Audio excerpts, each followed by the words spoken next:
अस्सलाम वालेकुम। आज हम MTH 401 की मिड टर्म प्रिपरेशन करेंगे। मैं आपको सारे क्वेश्चंस जो हैं डिटेल से बताऊंगी, उनके सारे कॉन्सेप्ट्स भी क्लियर करवाऊंगी हर MCQs के। तो आपने वीडियो स्किप नहीं करनी, हर कॉन्सेप्ट को अच्छे से क्लियर कर लेना है ताकि इससे मिलते जुलते जो भी MCQs आपको आएँ वो आप सॉल्व कर सकें। ठीक है, तो चलिए स्टार्ट करते हैं। फर्स्ट क्वेश्चन है the value of amplitude in the solution x is equal to 40 sin 7t plus 4 is.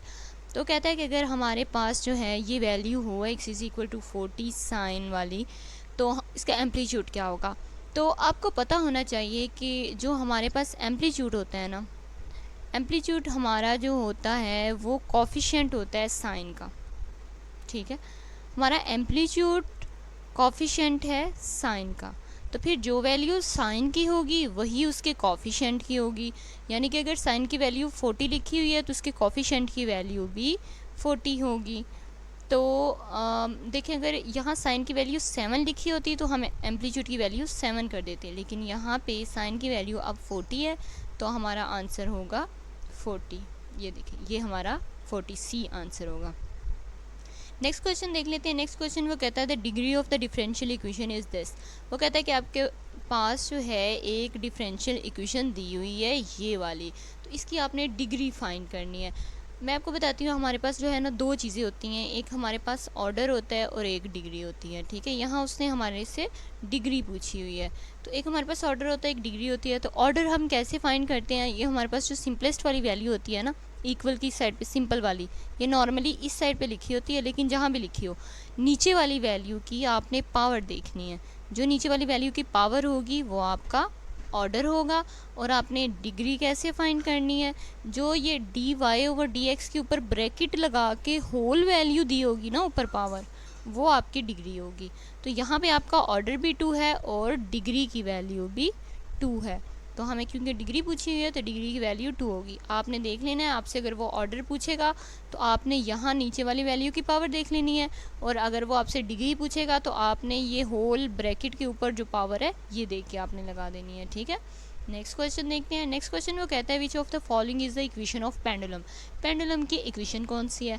देखिए, हमारे पास कुछ इक्वेशंस हैं जो हमारे हैंड्स आउट में लिखी हुई हैं, वो हमने एज इट इज़ याद कर लेनी है। ये वो इक्वेशंस लिखी हुई हैं, तो आपने इन्हें एज इट इज़ याद कर लेना है। ये सारी की सारी जो हैं इंपॉर्टेंट है, ये सारी आ जाती हैं।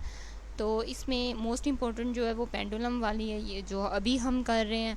तो इन्हें आपने अगर याद रखना है तो मैं आपको एक ईजी सा मेथड बता देती हूँ, बाकी इक्वेशंस तो जैसे मर्ज़ी आप याद कर सकते हैं।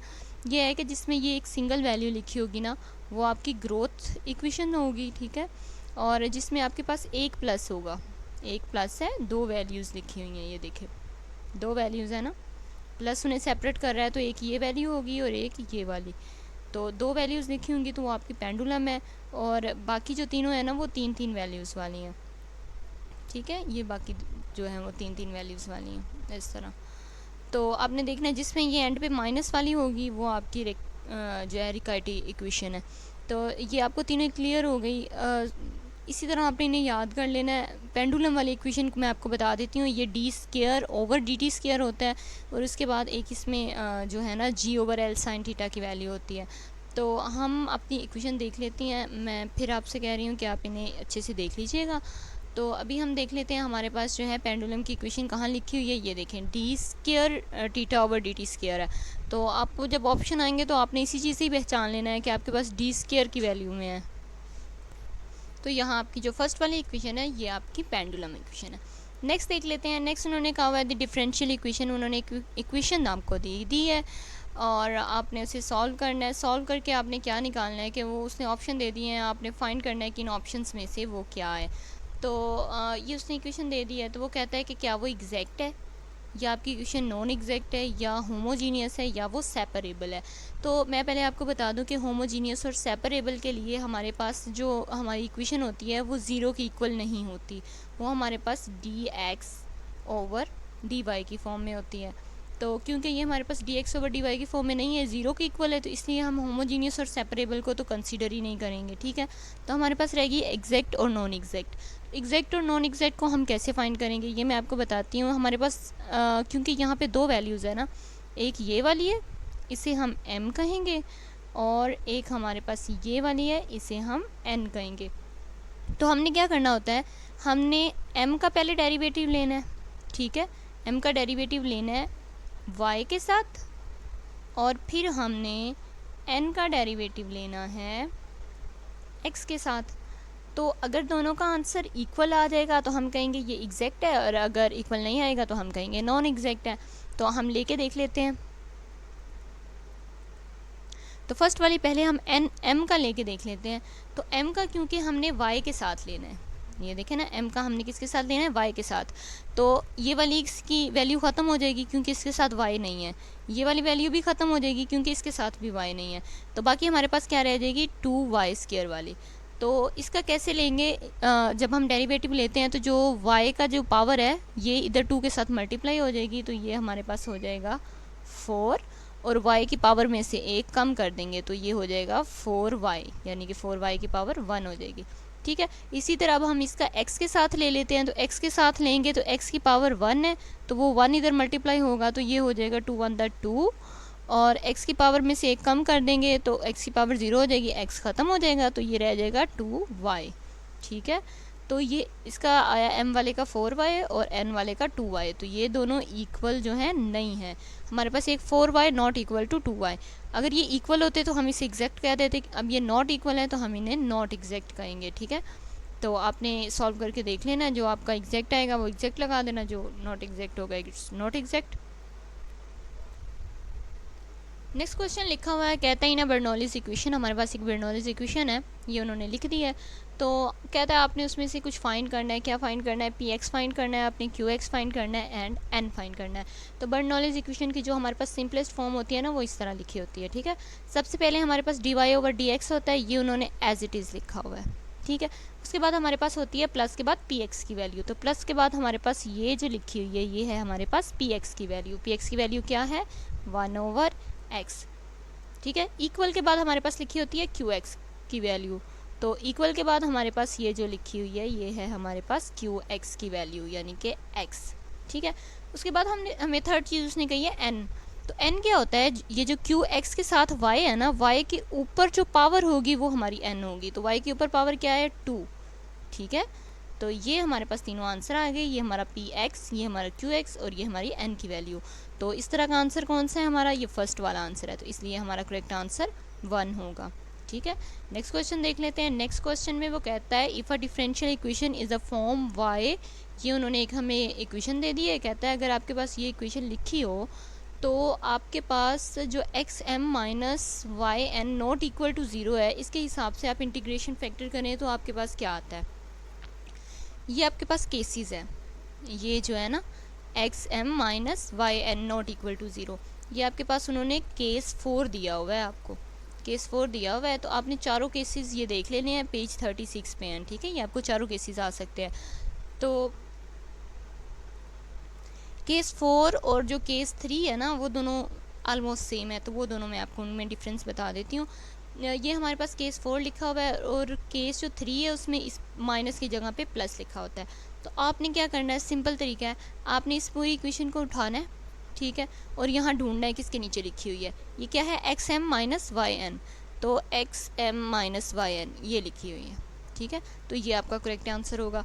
अगर यहाँ पे माइनस की जगह प्लस होता तो आपने यही उठानी थी xm प्लस वाई एन, तो ये xm प्लस वाई एन, तो आपका ये वाला आंसर हो जाता, ठीक है। तो अगर ये प्लस की फॉर्म में लिखी होती तो ये हो जाता, अब माइनस की फॉर्म में है तो आपका ये करेक्ट आंसर है, ठीक है। बाकी दो भी आपने देख लेने हैं, अगर वो थोड़ी से इससे डिफरेंट है, अगर आगे आए तो फिर मैं डिस्कस कर दूँगी, ठीक है। नेक्स्ट क्वेश्चन है if the given differential equation is homogeneous and xm plus y n is not equal to 0। ये देखिए ये वही आ गया जो मैंने आपको ऊपर अभी डिस्कस किया है कि अगर यहाँ पे प्लस आ जाए तो ये केस 3 है हमारे पास, ठीक है। तो यहाँ प्लस आ गया तो आपने यही फॉर्म उठा के नीचे देख लेनी है, xm प्लस वाई एन, तो कहाँ है xm प्लस वाई एन, ये लिखा हुआ है, ठीक है। ये आपके पास जो है केस 1 और केस 2 के जो है आंसर लिखे हुए हैं, आपके पास केस 1 और केस 2 के आंसर लिखे हुए हैं ये दोनों, तो ये भी आपने देख लेने हैं, ठीक है। तो नेक्स्ट है हमारे पास question number of constant solution obtained from the separable differential equation is. वो कहता है कि आपको उन्होंने एक इक्वेशन दे दी है ये वाली, तो आपने बताना है कि उसमें नंबर ऑफ़ कांस्टेंट सोल्यूशन कितने हैं। ठीक है, तो सबसे पहले मैं आपको बताती हूँ कि हमने कांस्टेंट सोल्यूशन फाइंड कैसे करना होता है। कांस्टेंट सोल्यूशन हम कैसे फाइंड करते हैं, ये देखेंगे आपके पास है dy/dx। ठीक है, तो ऊपर क्या है y, तो हमने y वाली पूरी वैल्यू ले लेनी है। ये है ना y की पूरी वैल्यू, ठीक है ना, आपके पास ये y की पूरी वैल्यू लिखी हुई है ये वाली, तो आपने y की पूरी वैल्यू लिख लेनी है। ये है y³ - 1, इसे आपने 0 के इक्वल रख देना है और फिर आपने y की वैल्यू फाइंड कर लेनी है। तो ये y³ - 1 उधर जाके +1 हो जाएगा, तो आपने दोनों का अंडर क्यूब लेंगे जब आप इस तरह, तो ये आपके पास आ जाएगी y की वैल्यू 1। तो अगर वो आपसे पूछता है कि आपका कांस्टेंट सोल्यूशन क्या है, ठीक है, इक्वेशन दे देता है और कहता है कांस्टेंट सोल्यूशन क्या है, तो आपने इस तरह फाइंड कर लेना, जो आपका आंसर आएगा वो आपका कांस्टेंट सोल्यूशन होगा। लेकिन वो यहाँ कह रहा है कि नंबर ऑफ कांस्टेंट सोल्यूशन, आप कितने कांस्टेंट सोल्यूशन इसमें फाइंड कर सकते हैं। तो देखिए, क्योंकि हमारे पास y की वैल्यू एक ही है, तो हम सिर्फ इसमें एक ही कांस्टेंट सोल्यूशन फाइंड कर सकते हैं, तो इसका आंसर है 1। ठीक है, नेक्स्ट क्वेश्चन अब हम देख लेते हैं। नेक्स्ट क्वेश्चन है if dy/dx is equal to x then y। कहता है कि अगर आपके पास ये एक वैल्यू उन्होंने दी हुई है dy/dx is equal to x, तो आपने y फाइंड करना है। कैसे फाइंड करेंगे, सबसे पहले तो हम इसे सेपरेबल फॉर्म में कर लेंगे। सेपरेबल फॉर्म क्या होती है कि हम y वाली वैल्यूज़ एक साइड पे ले जाते हैं और x वाली एक साइड पे, तो ये जो इसके नीचे ये dx है इसे हम इधर ले जाएंगे, तो ये इधर डिवाइड हो रहा था तो इधर जाके मल्टीप्लाई हो जाएगा, इस तरह हो जाएगा। ठीक है, तो y फाइंड करने के लिए अपने y फाइंड करना है ना, तो y फाइंड करने के लिए हम इनका इंटीग्रेशन लेंगे, दोनों साइडों पे इंटीग्रेशन लेंगे। तो ये जो है इसके साथ कुछ भी नहीं है, 1 है, तो ये आपका y के साथ क्योंकि हम ले रहे थे, तो ये आपका हो जाएगा, ये मैं इधर लिख रही हूँ, ये हो जाएगा y। ठीक है, और इक्वल आगे तो x के साथ जब हम इंटीग्रेशन करते हैं ना, तो इसकी वैल्यू 1 होती है। जब इंटीग्रेशन करते हैं तो जो भी x की वैल्यू होगी उसमें हम एक प्लस कर देंगे। ठीक है, तो क्या हो गया, x की वैल्यू 2। ठीक है, और जो x की वैल्यू आती है उसे हम ऐसे नीचे भी लिख देते हैं। तो हमारा जब हम इंटीग्रेशन करते हैं ना, तो हम इसके साथ एक कांस्टेंट भी लगा देते हैं +c, तो ये हमारा आंसर हो जाएगा। ठीक है, y is equal to x² / 2 + c, तो ये आपका फर्स्ट वाला जो है ये करेक्ट आंसर है। ठीक है,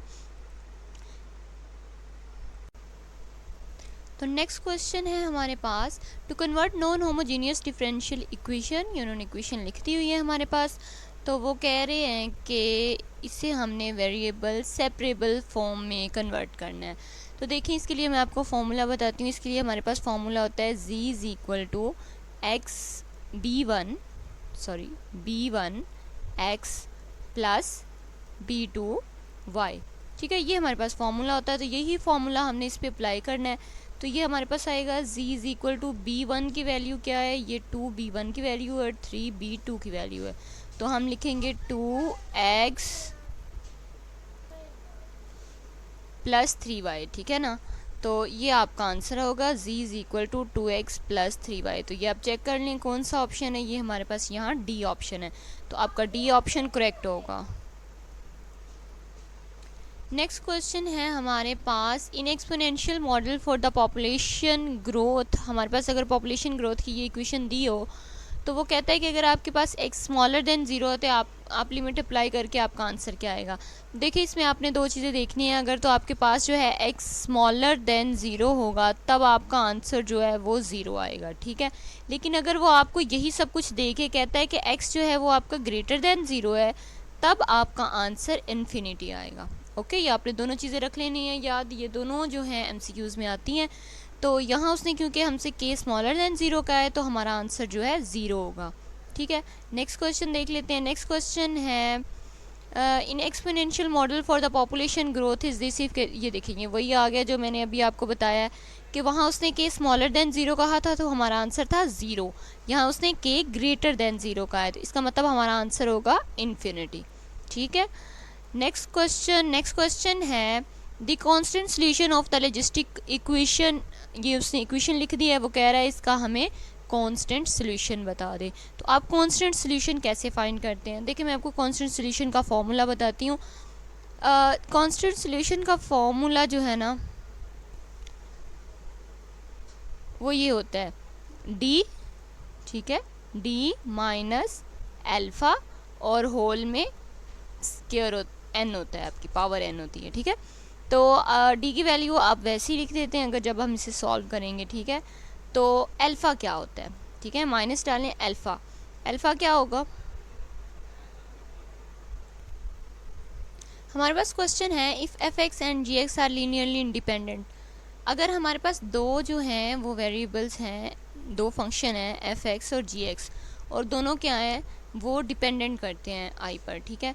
तो कहता है कि क्या होगा, देखिए ये भी आपने दो केस हैं, अपने दोनों केस याद रखने हैं। अगर तो आपके एफ और दोनों फंक्शन जो हैं एफ एक्स और जी एक्स वो ज़ीरो के इक्वल होंगे, ठीक है, तो फिर वो डिपेंडेंट होंगे, लीनियरली डिपेंडेंट होंगे। और अगर वो नॉट इक्वल टू ज़ीरो होंगे तो वो लीनियरली इंडिपेंडेंट होंगे। तो वो आपको अगर लीनियरली इंडिपेंडेंट पूछेगा तो आपने नॉट इक्वल टू ज़ीरो जो है वो करना है सिलेक्ट, और अगर वो आपको डिपेंडेंट पूछेगा तो आपने इक्वल टू ज़ीरो करना है, ठीक है। तो क्योंकि अब वो डिपेंडेंट लीनियरली डिपेंडेंट पूछ रहा है तो हमारे जो दोनों फंक्शन है वो इक्वल टू ज़ीरो होंगे, तो सेकंड जो ऑप्शन है वो हमारा करेक्ट होगा, ठीक है। नेक्स्ट क्वेश्चन हम देख लेते हैं। नेक्स्ट क्वेश्चन है दिस, वो कहता है what is annihilator operator of the function g x is equal to sine x. तो आपने इनहिलेटर ऑपरेटर फाइंड करना है। इनहिलेटर ऑपरेटर हम किस तरह फाइंड करते हैं, इनहिलेटर ऑपरेटर फाइंड करने के लिए हमारे पास फॉर्मूला होता है, this is D minus alpha और इसके ऊपर हम n की पावर लगाते हैं, ठीक है। ये हमारे पास फॉर्मूला होता है सिंपल एनिहिलेटर ऑपरेटर का, जब हमारे पास साइन और कॉज में वैल्यूज़ नहीं होती। लेकिन अब हमारे पास साइन और कॉज में वैल्यूज़ हैं तो हम क्या करेंगे, इसके लिए हम एक और फॉर्मूला यूज़ करेंगे, वो है डी स्क्वायर, ठीक है, माइनस 2 अल्फ़ा, इसके साथ है डी, फिर प्लस आएगा, फिर ब्रैकेट में आपके पास alpha square plus beta square आएगा, और ये ब्रैकेट बंद हो जाएगी, और उसके बाद होल ब्रैकेट में इस तरह आपके पास पावर में n आ जाएगा, ठीक है। अगर आपके पास साइन या कोज में वैल्यू हो तो आपने इनहिलेटर इस वाले फॉर्मूले से फाइंड करना है, और अगर सिंपल हो तो इस वाले से। तो हम इस वाले क्वेश्चन को सॉल्व करके देख लेते हैं। इसमें है साइन एक्स, तो सबसे पहले हम क्या करेंगे, डी स्क्वायर जो डी की वैल्यू वो हमने एज इट इज़ लिख देनी है, माइनस 2 ऐसे ही आ जाएगा, हमने अल्फ़ा की वैल्यू लिखनी है। अल्फ़ा क्या होता है, अल्फ़ा हमारे पास होता है ये जैसे साइन एक्स लिखा हुआ है ना, तो यहाँ ऊपर पावर में जो चीज़ होगी ना वो हमारे पास अल्फ़ा होगी। तो यहाँ पावर में कुछ नहीं है तो हम अल्फ़ा की जगह लगाएंगे ज़ीरो, ठीक है। तो नेक्स्ट आ जाएगा D as it is, plus आ जाएगा, और क्योंकि अल्फ़ा हमारे पास ज़ीरो है तो उसकी जगह हम ज़ीरो पुट कर देंगे, ज़ीरो का स्क्वायर, और प्लस बीटा। बीटा क्या है हमारे पास, देखिए बीटा ये है कि आपके पास साइन या कोस जो भी हैं वो कितनी दफ़ा आ रहे हैं। तो हमारे पास साइन एक दफ़ा आ रहा है तो बीटा की वैल्यू 1 हो जाएगी और इसका स्क्वायर, ठीक है।